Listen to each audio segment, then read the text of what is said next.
उदयाद्रिमस्तकं महामणिं लसत् कमलाकरैकसुहृदं महौजसं गजपङ्कशोषणम् अघौघनाशनं शरणं गतोऽस्मि रविमंशुमालिनम्।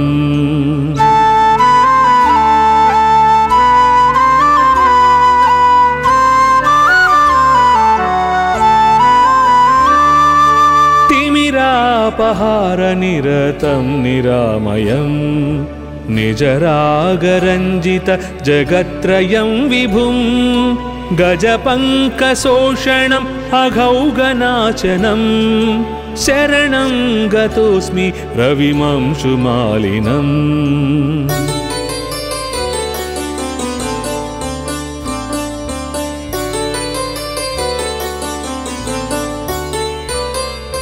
दिनरात्रिभेदकरमद्भुतं परं सुरवृन्दसंस्तुत चरित्रमव्ययं गजपङ्कशोषणम् अघौघनाशनं शरणं गतोऽस्मि रविमंशुमालिनम्।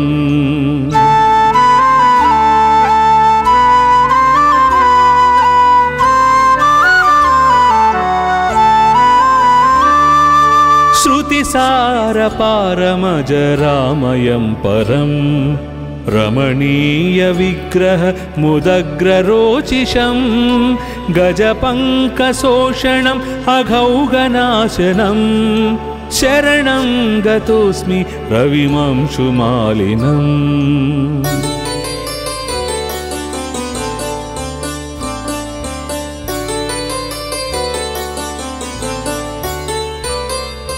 शुकपक्षतुण्डसदृशाश्वमण्डलम् अचलावरोह परगीतसाहसं गजपङ्कशोषणम् अघौघनाशनं शरणं गतोऽस्मि रविमंशुमालिनम्।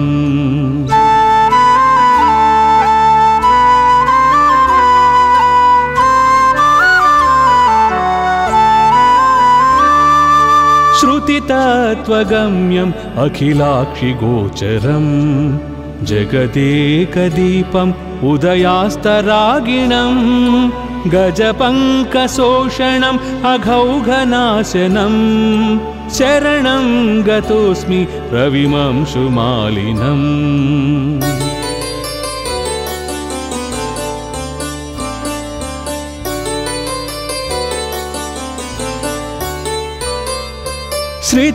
श्रितभक्तवत्सलम् अशेषकल्मषं क्षयहेतुमक्षय फलप्रदायिनं गजपङ्कशोषणम् अघौघनाशनं शरणं गतोऽस्मि रविमंशुमालिनम्।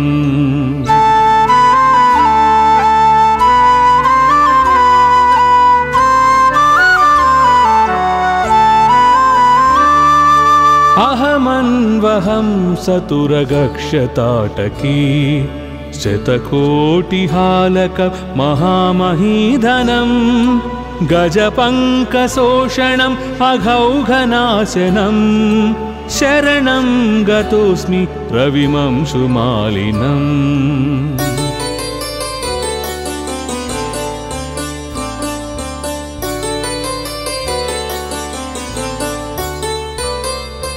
इति सौरमस्तकम् अहर्मुखे रविं प्रणिपत्य यः पठति भक्तितो नर स विमुच्यते सकलरोगकल्मषैः सवितुः समीपमपि सौव्यगाप्नुयात्। इति आदित्याष्टकं समाप्तम्।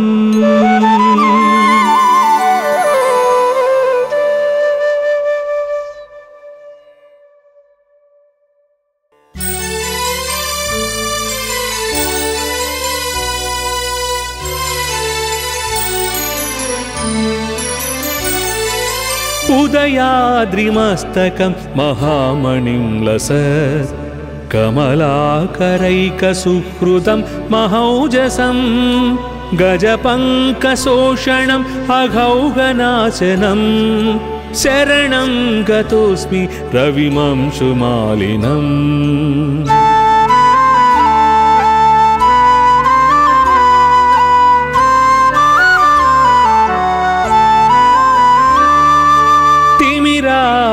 तिमिरापहारनिरतं निरामयम् निजरागरञ्जित जगत्त्रयं विभुं गजपङ्कशोषणम् अघौघनाशनं शरणं गतोऽस्मि रविमंशुमालिनम्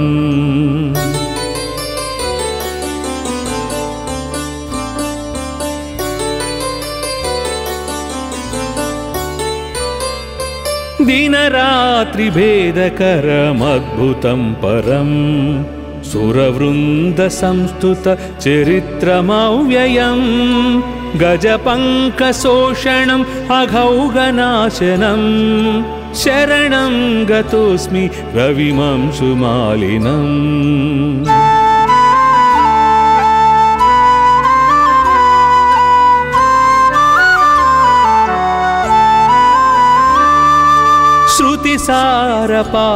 श्रुतिसारपारमजरामयं परं रमणीयविग्रह मुदग्ररोचिषं गजपङ्कशोषणम् अघौघनाशनं शरणं गतोऽस्मि रविमंशुमालिनम्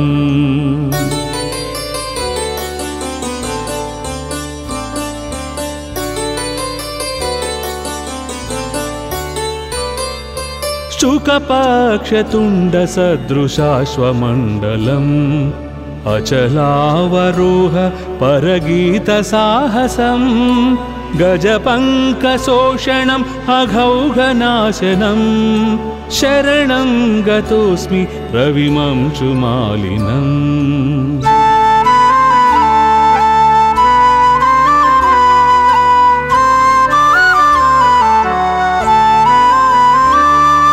श्रुतितत्त्वगम्यम् अखिलाक्षिगोचरं जगदेकदीपम् उदयास्तरागिणं गजपङ्कशोषणम् अघौघनाशनं शरणं गतोऽस्मि रविमंशुमालिनम्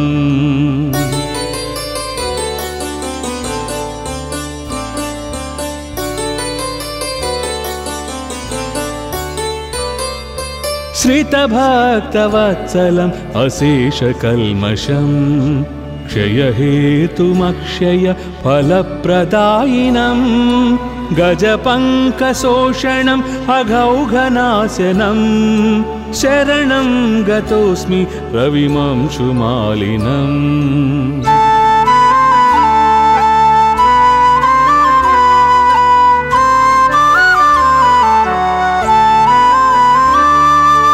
अहमन्वहं सतुरगक्षताटकी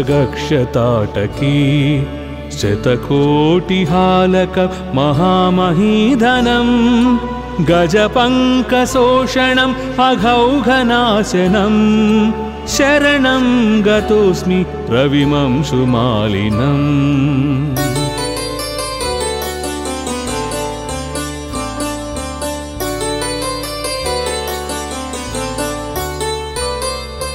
इति सौरमस्तकम् अहर्मुखे रविं प्रणिपत्य यः पठति भक्तितो नर स विमुच्यते सकलरोगकल्मषैः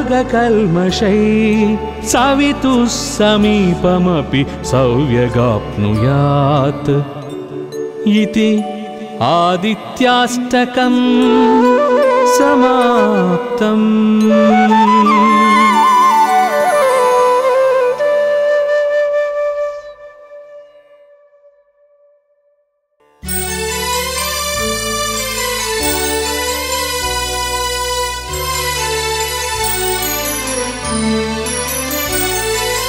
उदयाद्रिमस्तकं महामणिं लसत् कमलाकरैकसुहृदं महौजसं गजपङ्कशोषणम् अघौघनाशनं शरणं गतोऽस्मि रविमंशुमालिनम्।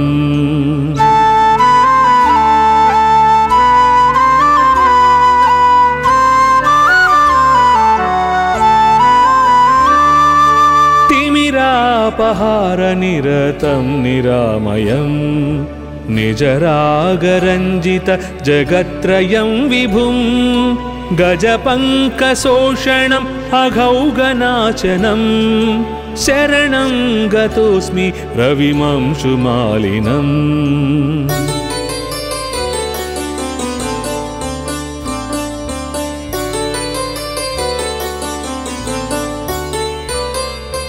दिनरात्रिभेदकरमद्भुतं परं सुरवृन्दसंस्तुतचरित्रमव्ययं गजपङ्कशोषणम् अघौगनाशनं शरणं गतोऽस्मि रविमंशुमालिनम्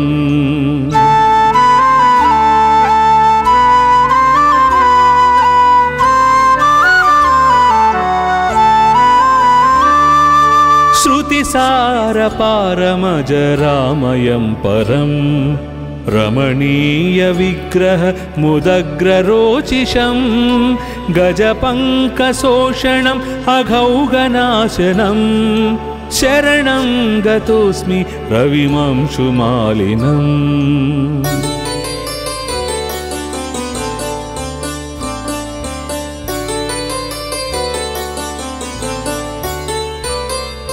शुकपक्षतुण्डसदृशाश्वमण्डलम् अचलावरोह परगीतसाहसं गजपङ्कशोषणम् अघौगनाशनं शरणं गतोऽस्मि रविमंशुमालिनम्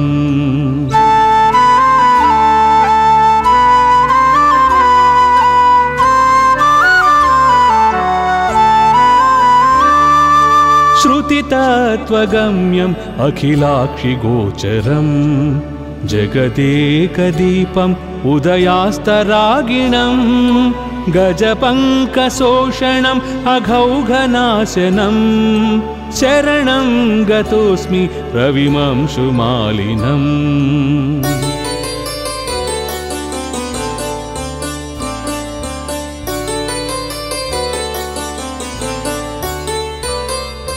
श्रितभक्तवत्सलम् अशेषकल्मषं क्षयहेतुमक्षय फलप्रदायिनं गजपङ्कशोषणम् अघौगनाशनं शरणं गतोऽस्मि रविमंशुमालिनम्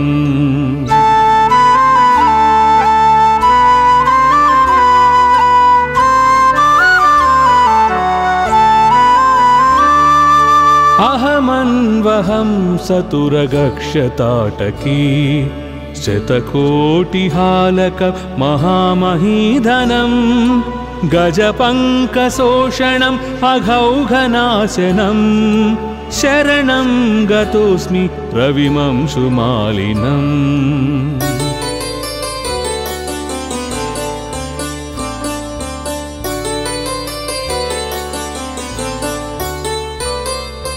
इति सौरमस्तकम् अहर्मुखे रविं प्रणिपत्य यः पठति भक्तितो नर स विमुच्यते सकलरोगकल्मषैः सवितुः समीपमपि सौव्यगाप्नुयात् इति आदित्याष्टकम् समाप्तम्।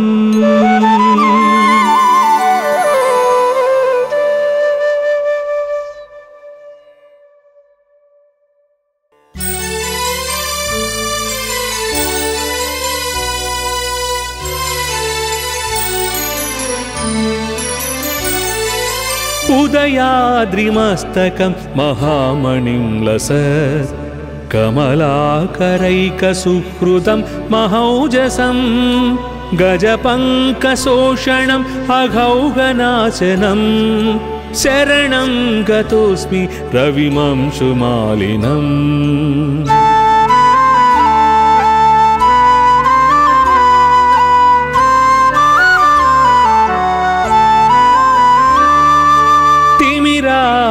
तिमिरापहारनिरतं निरामयं निजरागरञ्जित जगत्त्रयं विभुं गजपङ्कशोषणम् अघौघनाशनं शरणं गतोऽस्मि रविमंशुमालिनम्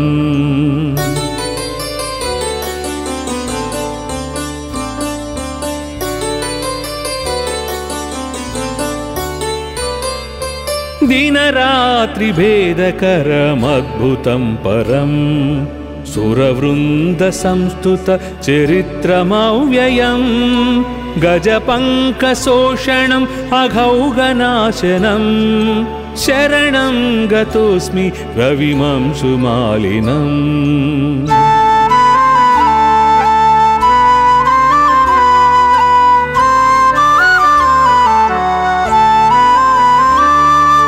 श्रुतिसारपारमजरामयं परं रमणीयविग्रहमुदग्ररोचिषं गजपङ्कशोषणम् अघौघनाशनं शरणं गतोऽस्मि रविमंशुमालिनम्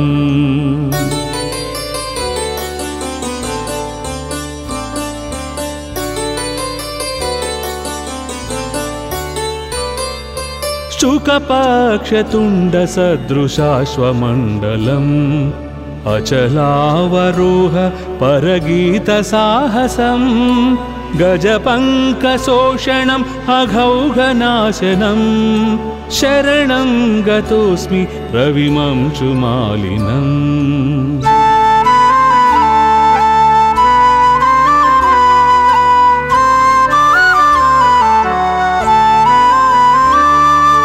श्रुतितत्त्वगम्यम् अखिलाक्षिगोचरं जगदेकदीपम् उदयास्तरागिणं गजपङ्कशोषणम् अघौघनाशनं शरणं गतोऽस्मि रविमंशुमालिनम्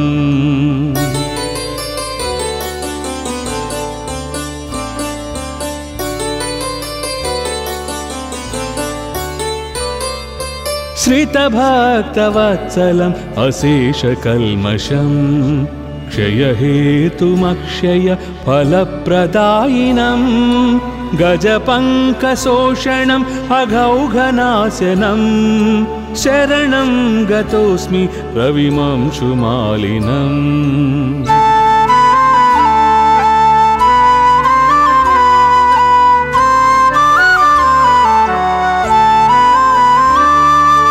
अहमन्वहं सतुरगक्षताटकी शतकोटिहालक महामहीधनं गजपङ्कशोषणम् अघौघनाशनं शरणं गतोऽस्मि रविमंशुमालिनम्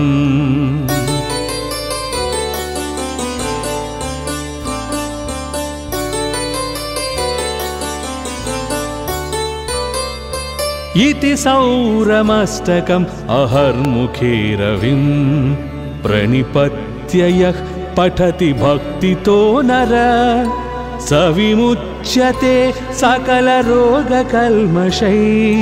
सवितुः समीपमपि सौव्यगाप्नुयात् इति आदित्याष्टकं समाप्तम्।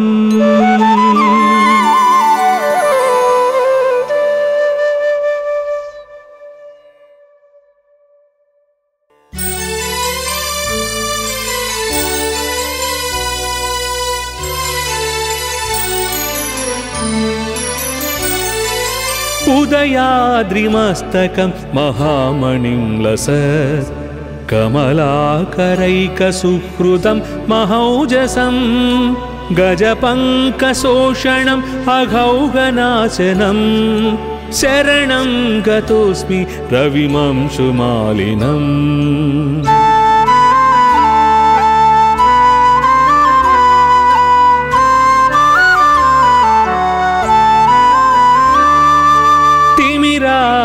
तिमिरापहारनिरतं निरामयं निजरागरञ्जित जगत्त्रयं विभुं गजपङ्कशोषणम् अघौघनाशनं शरणं गतोऽस्मि रविमंशुमालिनम्।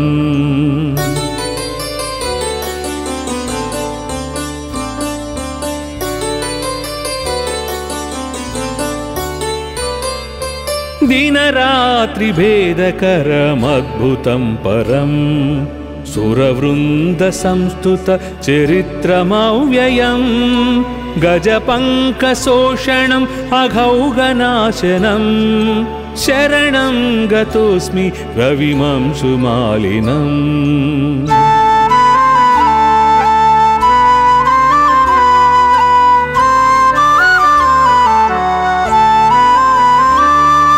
श्रुतिसारपारमजरामयं परं रमणीयविग्रहमुदग्ररोचिषं गजपङ्कशोषणम् अघौघनाशनं शरणं गतोऽस्मि रविमंशुमालिनम्।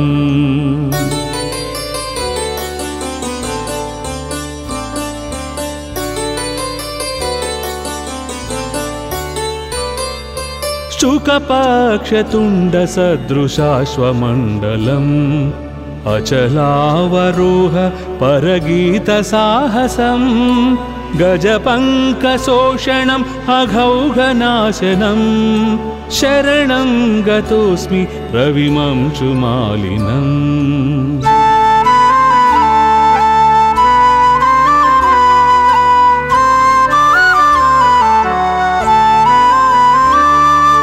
श्रुतितत्त्वगम्यम् अखिलाक्षिगोचरं जगदेकदीपम् उदयास्तरागिणं गजपङ्कशोषणम् अघौघनाशनं शरणं गतोऽस्मि रविमंशुमालिनम्।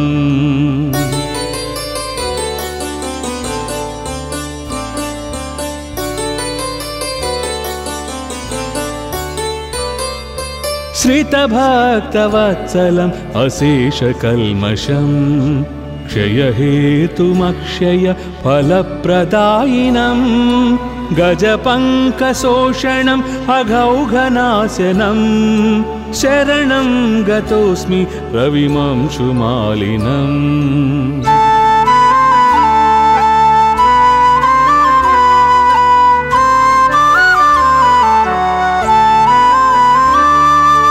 अहमन्वहं सतुरगक्षताटकी शतकोटिहालक महामहीधनं गजपङ्कशोषणम् अघौघनाशनं शरणं गतोऽस्मि रविमंशुमालिनम्।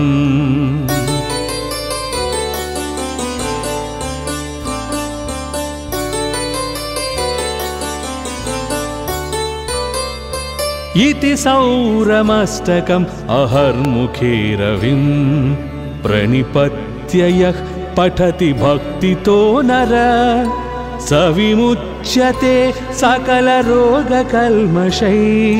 सवितुः समीपमपि सौव्यगाप्नुयात्। इति आदित्याष्टकं समाप्तम्।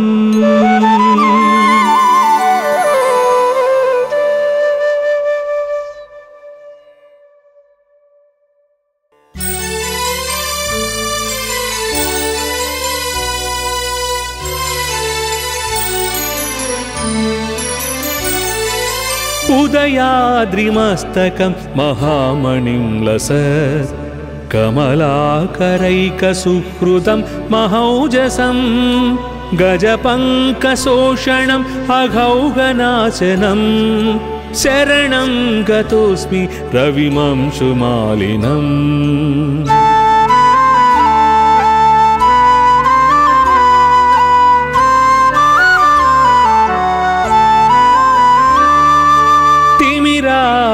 तिमिरापहारनिरतं निरामयं निजरागरञ्जित जगत्त्रयं विभुं गजपङ्कशोषणम् अघौघनाशनं शरणं गतोऽस्मि रविमंशुमालिनम्।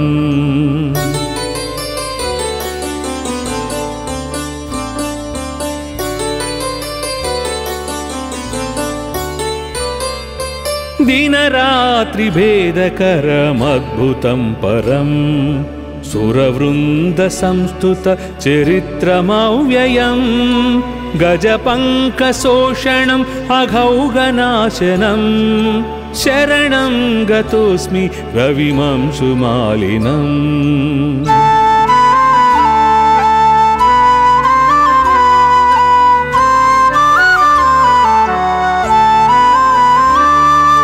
श्रुतिसारपारमजरामयं परं रमणीयविग्रह मुदग्ररोचिषं गजपङ्कशोषणम् अघौघनाशनं शरणं गतोऽस्मि रविमंशुमालिनम्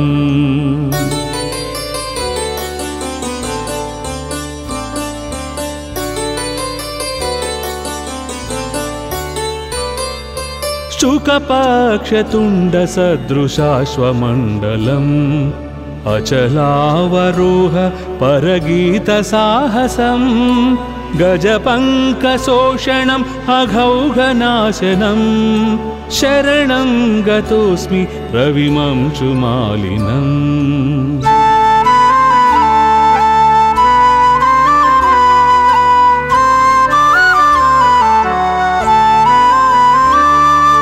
श्रुतितत्त्वगम्यम् अखिलाक्षिगोचरम् जगदेकदीपम् उदयास्तरागिणं गजपङ्कशोषणम् अघौघनाशनं शरणं गतोऽस्मि रविमंशुमालिनम्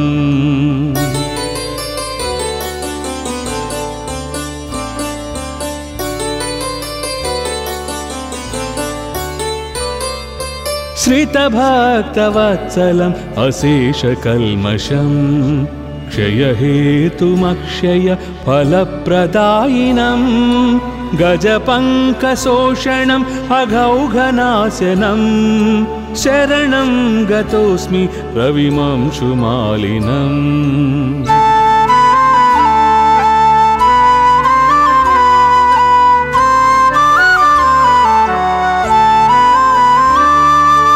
अहमन्वहं सतुरगक्षताटकी शतकोटिहालक महामहीधनं गजपङ्कशोषणम् अघौघनाशनं शरणं गतोऽस्मि रविमंशुमालिनम्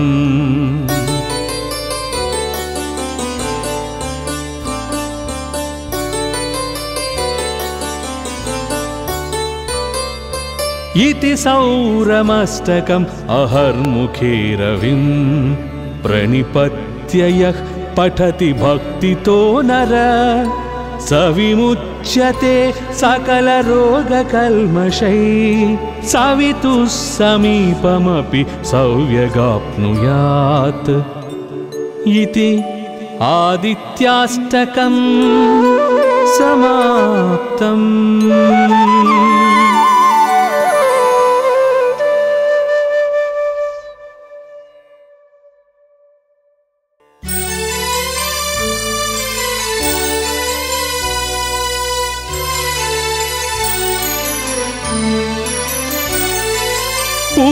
उदयाद्रिमस्तकं महामणिं लसत् कमलाकरैकसुहृदं महौजसं गजपङ्कशोषणम् अघौघनाशनं शरणं गतोऽस्मि रविमंशुमालिनम्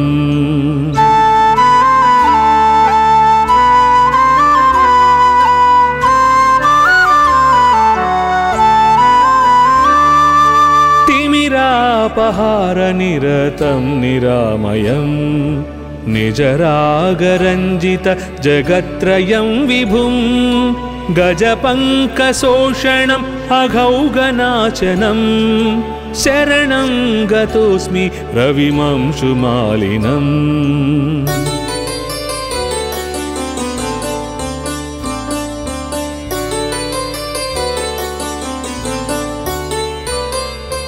दिनरात्रिभेदकरमद्भुतं परं सुरवृन्दसंस्तुत चरित्रमव्ययं गजपङ्कशोषणम् अघौघनाशनं शरणं गतोऽस्मि रविमंशुमालिनम्।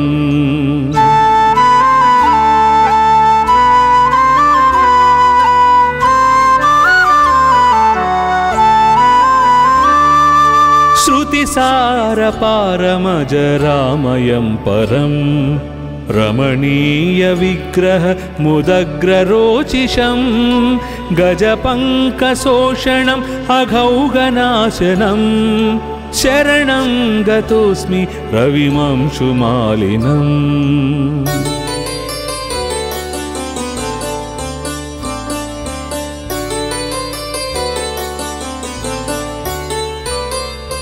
शुकपक्षतुण्डसदृशाश्वमण्डलम् अचलावरोह परगीतसाहसं गजपङ्कशोषणम् अघौघनाशनं शरणं गतोऽस्मि रविमंशुमालिनम्।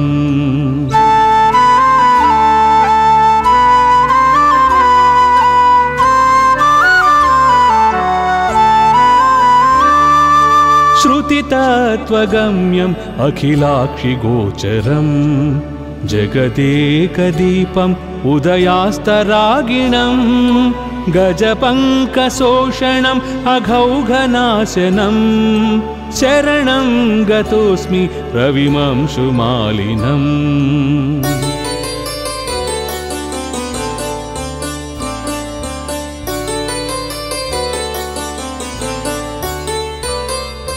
श्रितभक्तवत्सलम् अशेषकल्मषं क्षयहेतुमक्षय फलप्रदायिनं गजपङ्कशोषणम् अघौघनाशनं शरणं गतोऽस्मि रविमंशुमालिनम्।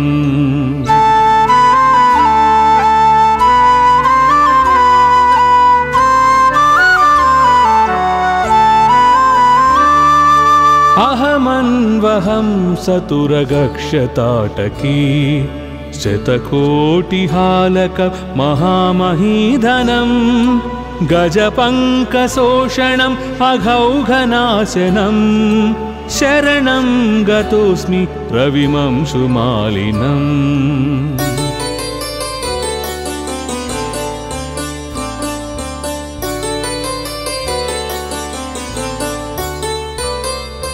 इति सौरमस्तकम् अहर्मुखे रविं प्रणिपत्य यः पठति भक्तितो नर स विमुच्यते सकलरोगकल्मषैः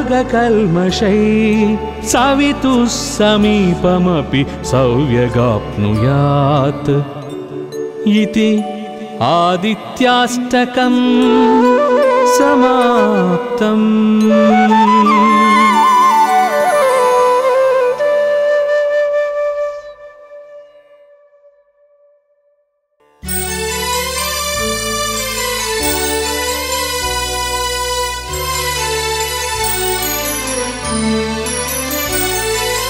उदयाद्रिमस्तकं महामणिं लसत् कमलाकरैकसुहृदं महौजसं गजपङ्कशोषणम् अघौघनाशनं शरणं गतोऽस्मि रविमंशुमालिनम्।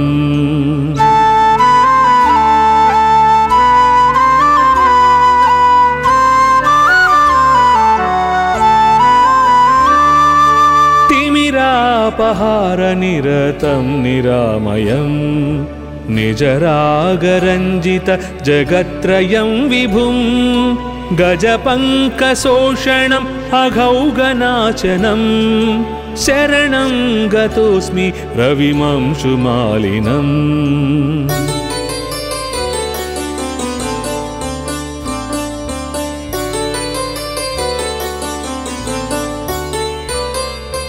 दिनरात्रिभेदकरमद्भुतं परं सुरवृन्दसंस्तुतचरित्रमव्ययं गजपङ्कशोषणम् अघौघनाशनं शरणं गतोऽस्मि रविमंशुमालिनम्।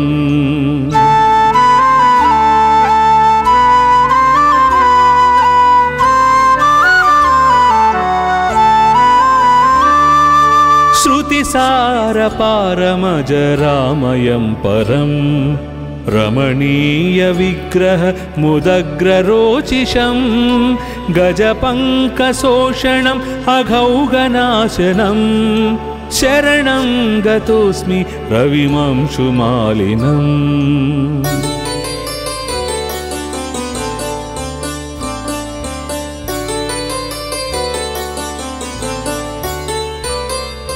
शुकपक्षतुण्डसदृशाश्वमण्डलम् अचलावरोह परगीतसाहसं गजपङ्कशोषणम् अघौघनाशनं शरणं गतोऽस्मि रविमंशुमालिनम्।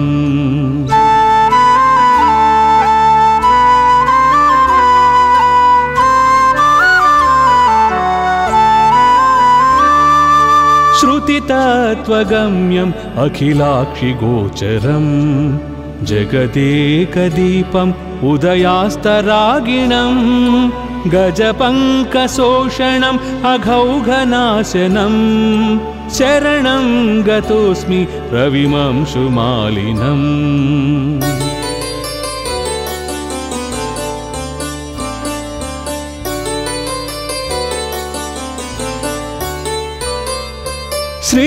श्रितभक्तवत्सलम् अशेषकल्मषम् क्षयहेतुमक्षय फलप्रदायिनं गजपङ्कशोषणम् अघौघनाशनं शरणं गतोऽस्मि रविमंशुमालिनम्।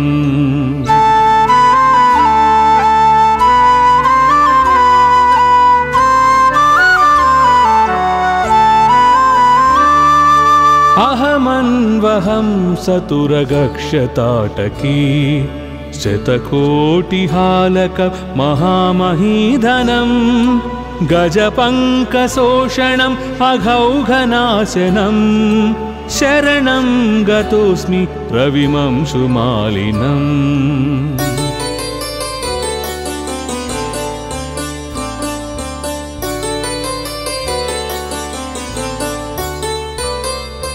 इति सौरमस्तकम् अहर्मुखे रविं प्रणिपत्य यः पठति भक्तितो नर स विमुच्यते सकलरोगकल्मषैः सवितुः समीपमपि सौव्यगाप्नुयात्।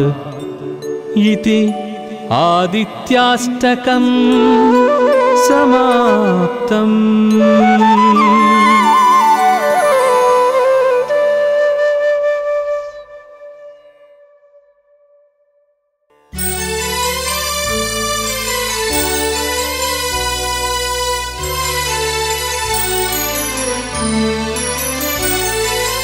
उदयाद्रिमस्तकं महामणिं लसत् कमलाकरैकसुहृदं महौजसं गजपङ्कशोषणम् अघौघनाशनं शरणं गतोऽस्मि रविमंशुमालिनम्।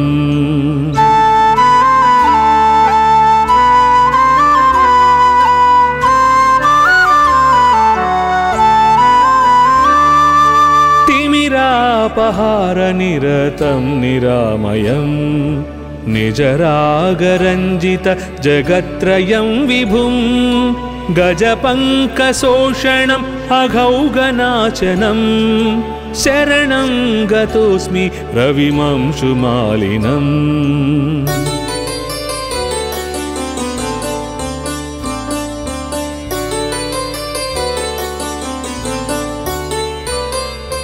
दिनरात्रिभेदकरमद्भुतं परं सुरवृन्दसंस्तुतचरित्रमव्ययं गजपङ्कशोषणम् अघौघनाशनं शरणं गतोऽस्मि रविमंशुमालिनम्।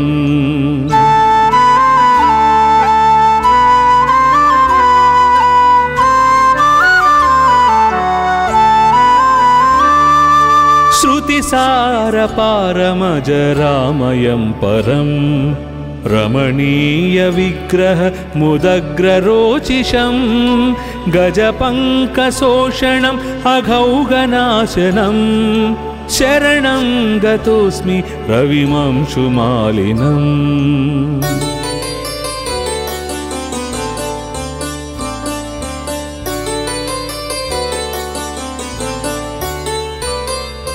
शुकपक्षतुण्डसदृशाश्वमण्डलम् अचलावरोह परगीतसाहसम् गजपङ्कशोषणम् अघौघनाशनम् शरणं गतोऽस्मि रविमंशुमालिनम्।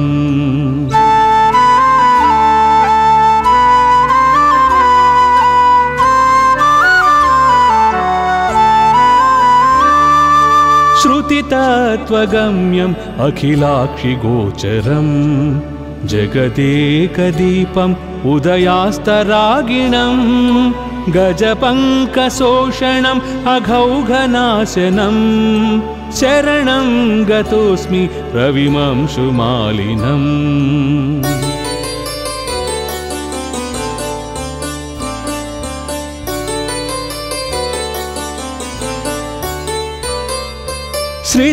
श्रितभक्तवत्सलम् अशेषकल्मषम् क्षयहेतुमक्षय फलप्रदायिनम् गजपङ्कशोषणम् अघौघनाशनम् शरणं गतोऽस्मि रविमंशुमालिनम्।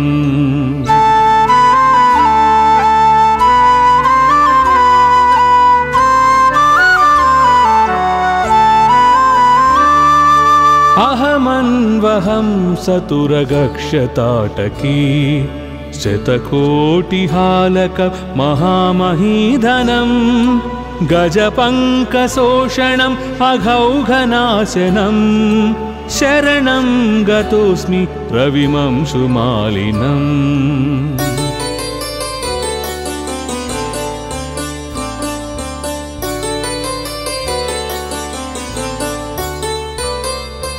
इति सौरमस्तकम् अहर्मुखे रविं प्रणिपत्य यः पठति भक्तितो नर स विमुच्यते सकलरोगकल्मषैः सवितुः समीपमपि सौव्यगाप्नुयात् इति आदित्याष्टकम् समाप्तम्।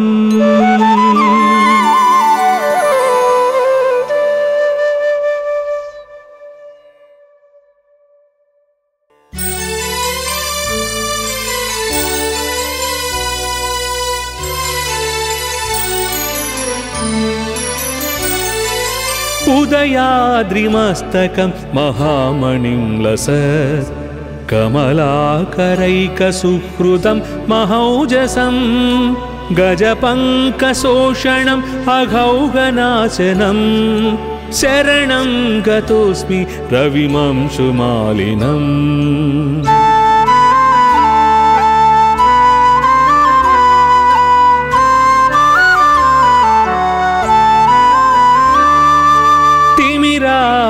तिमिरापहारनिरतं निरामयम् निजरागरञ्जित जगत्त्रयं विभुं गजपङ्कशोषणम् अघौघनाशनम् शरणं गतोऽस्मि रविमंशुमालिनम्।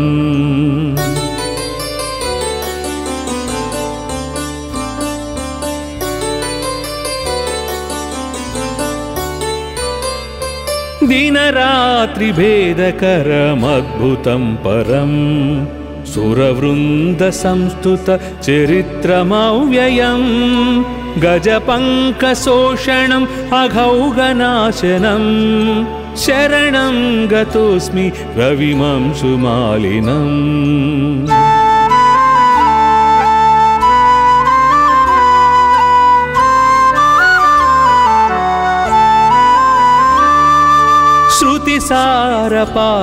श्रुतिसारपारमजरामयं परं रमणीयविग्रह मुदग्ररोचिषं गजपङ्कशोषणम् अघौघनाशनम् शरणं गतोऽस्मि रविमंशुमालिनम्।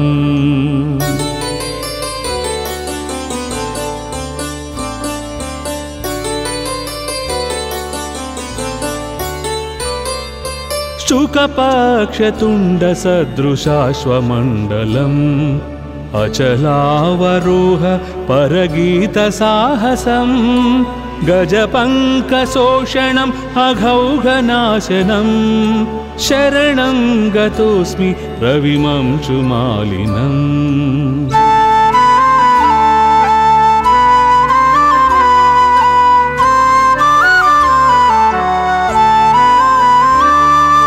श्रुतितत्त्वगम्यम् अखिलाक्षिगोचरम् जगदेकदीपम् उदयास्तरागिणम् गजपङ्कशोषणम् अघौघनाशनम् शरणं गतोऽस्मि रविमंशुमालिनम्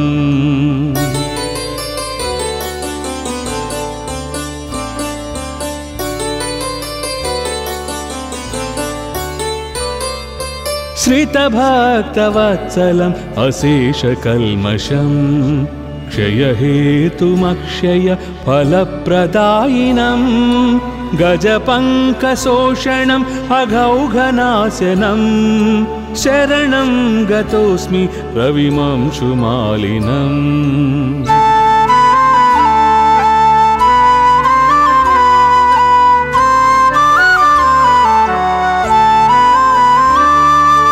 अहमन्वहं सतुरगक्षताटकी शतकोटिहालक महामहीधनम् गजपङ्कशोषणम् अघौघनाशनम् शरणं गतोऽस्मि रविमंशुमालिनम्